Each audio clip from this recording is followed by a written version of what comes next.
17 വ്യക്തമായ തെളിവുണ്ടെന്ന് അറസ്റ്റ് ചെയ്ത പോലീസാണ്.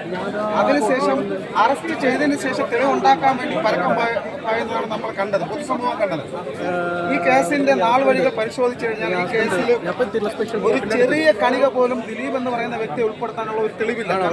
കള്ളക്കേസ് ആയതുകൊണ്ട് തന്നെ ഇവരെങ്ങനെ തെളിവുണ്ടാക്കിയാലും അത് കോടതിയിൽ നിലനിൽക്കില്ല. മാധ്യമങ്ങൾക്ക് കൃത്യമായിട്ട് വേട്ടയാടാം, മാധ്യമ വിചാരണ നടത്താം. പക്ഷെ കോടതി എന്ന് പറയുന്നത് ഏതൊരു സാധാരണക്കാരന്റെയും ആശയമാണ്. നമ്മുടെ നിരപരാധിത്വം തെളിയിക്കേണ്ടത് കോടതികളിലാണ്. ശരിക്കും ഒന്ന് ആലോചിക്കുക, നമ്മളെല്ലാവരും ഒരു തെറ്റ് ചെയ്തിട്ടുണ്ടെങ്കിൽ അല്ലെങ്കിൽ തെറ്റ് ചെയ്യാതെ ഒരു വ്യക്തിയെ അറസ്റ്റ് ചെയ്യുമ്പോൾ ഉണ്ടാകുന്ന ഒരു മാനസികാവസ്ഥ, അദ്ദേഹത്തിന് ഈ 8 വർഷം അദ്ദേഹത്തിനുണ്ടായ മാനഹാനിയും ഇത്രയും പൊതുസമൂഹത്തിന്റെ മുമ്പിൽ അദ്ദേഹത്തിനെ മോശക്കാരനാക്കാൻ പറ്റിയ ഈ വിടവ് എങ്ങനെ നികർത്തും? നമ്പിനാരായണന് ശേഷം കേരളം കണ്ട ഏറ്റവും വലിയ മാധ്യമ വേട്ടയ്ക്കും പൊതുജനങ്ങളെ നിർത്തി വിചാരണ നടത്തുന്ന രീതിയിലാണ് മാധ്യമങ്ങൾ ചെയ്തുകൊണ്ടിരുന്നത്.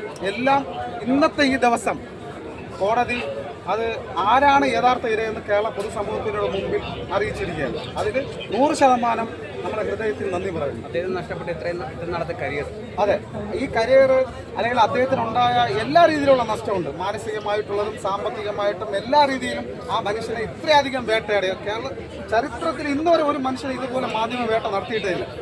മുഴുവൻ ചാനലുകളും, മുഴുവൻ ഓൺലൈൻ മീഡിയകളും, അല്ലെ, നമ്മുടെ ഒരു സഹോദരൻ ഒരു തെറ്റ് ചെയ്യില്ല എന്ന് നമുക്ക് പൂർണ്ണ വിശ്വാസമുണ്ടെങ്കിൽ നമ്മൾ ആ മനുഷ്യനെ സപ്പോർട്ട് ചെയ്യും. നമ്മളെ സപ്പോർട്ട് ചെയ്ത് വരുന്ന സമയത്ത് ഇവിടുത്തെ മാധ്യമങ്ങൾ എന്താ പറഞ്ഞത്? ദിലീപ് PR വർക്ക് ചെയ്യുന്നു എന്നുള്ളത്. അപ്പോൾ ഇത്രയും കോടികൾ മുടക്കം ഈ മനുഷ്യൻ്റെ കയ്യിൽ നിന്ന് എവിടെയാണ് പൈസ?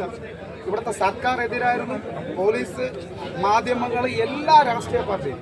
അപ്പോൾ ഇതിനെല്ലാം അതിജീവിച്ച് ആ മനുഷ്യൻ്റെ നിരപരാധിത്വം തെളിയിക്കുന്നത് ആ മനുഷ്യൻ ഈ കേസിൽ 1% പോലും ഇതായിട്ടില്ല എന്നുള്ളതാണ്. അത് കോടതി തെളിയിച്ചു. നമ്മൾ വിജയിച്ചു അല്ലേ? അതെ.